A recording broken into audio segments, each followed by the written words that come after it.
अंत का क्षण और अन्न का कण अगर हमारे जीवन में भगवान की कृपा से प्राप्त हो रहा है तो उसे संभाल कर रखना होगा।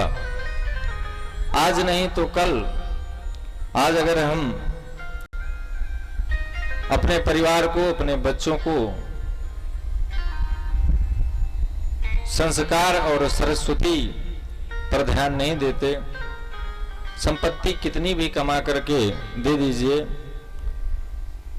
कितने बड़े महारथी बना करके यहाँ से गए और जब संतान लायक नहीं हुई तो बने बनाए पर पानी फेरने में उनको समय नहीं लगा। इसलिए कहा गया है कि अपनी संतान को संपत्ति बनाकर दीजिए, अच्छी बात है, न दीजिए और अच्छी बात है, लेकिन संस्कार और सरस्वतीवान बनाइए, लक्ष्मीवान वो अपने आप बन जाएगा। जिस मानव के जीवन में, जिस परिवार में बुजुर्गों का सम्मान होता होगा, आज हमारे समाज में बहुत विडंबना है। हमारे बुजुर्गों से कोई बात करना तो दूर की बात, उनके पास बैठना भी अच्छा नहीं समझते।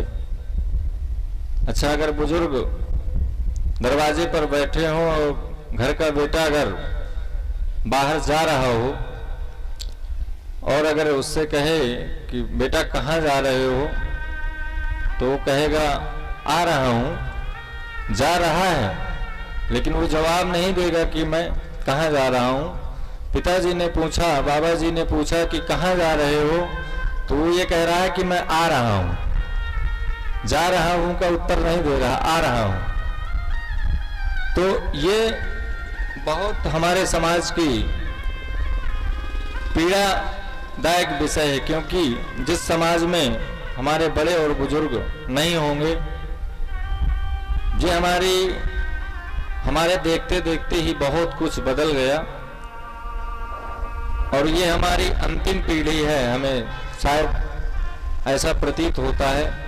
क्योंकि डॉक्टर, मास्टर, इंजीनियर पढ़ करके या पढ़ा करके सरकारी नौकर बना देना इतना ही सीमित नहीं है इस मानव जीवन का। ये मानव जीवन का उद्देश्य केवल भरण और पोषण ही नहीं है। अगर हम अपने बड़ों का सम्मान न कर सके, अपने बड़ों के सामने हमें क्या बोलना है, कहाँ पर कैसी वार्तालाप करनी है, कैसे बैठना है, कैसे उठना है, अगर हमें यही नहीं पता चल पाया तो हमारे पढ़ाई का क्या मतलब।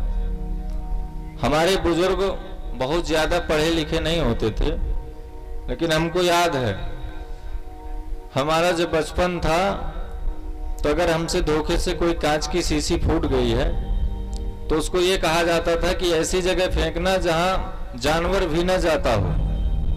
आदमी का तो छोड़िए, आज तो लोग मेन रोड, मेन रास्ते हैं जो, उन पे कांच की बोतलें फेंक देते हैं, चाहे किसी के पैर में लग जाए, चाहे कोई गाय चारा खाने के उद्देश्य से मुंह लगाए तो उसका मुंह फट जाए। तो मैं केवल बात ये कह रहा था कि पहले के हमारे बुजुर्ग इतने पढ़े लिखे नहीं होते थे, लेकिन उन्हें पर्यावरण का अत्यधिक, आज जो हमारी युवा पीढ़ी है उससे कई गुना ज्यादा अनुभव था। शुद्ध कुएं का जल पीते थे और आज हम लोग मिनरल वाटर, वो भी 20 रुपए बोतल खरीद के पीते हैं। कितना समय हुआ बताइए, कुआं तालाब में पानी हुआ करता था, गांव के लोग, गांव के जानवर तालाबों में कपड़े धोना, जानवरों को पानी पिलाना। अब कुआं की छोड़िए, केवल बटन तक आ गया है पानी और बड़े बड़े शहरों में बोतल तक पानी आ गया, और बोतल के बाद अब कहां तक आ जाए। ये तो हमारे देखते देखते इतना बदलाव हो गया। इसलिए हमें अपनी संस्कृति और संस्कारों पर विशेष ध्यान रखना होगा।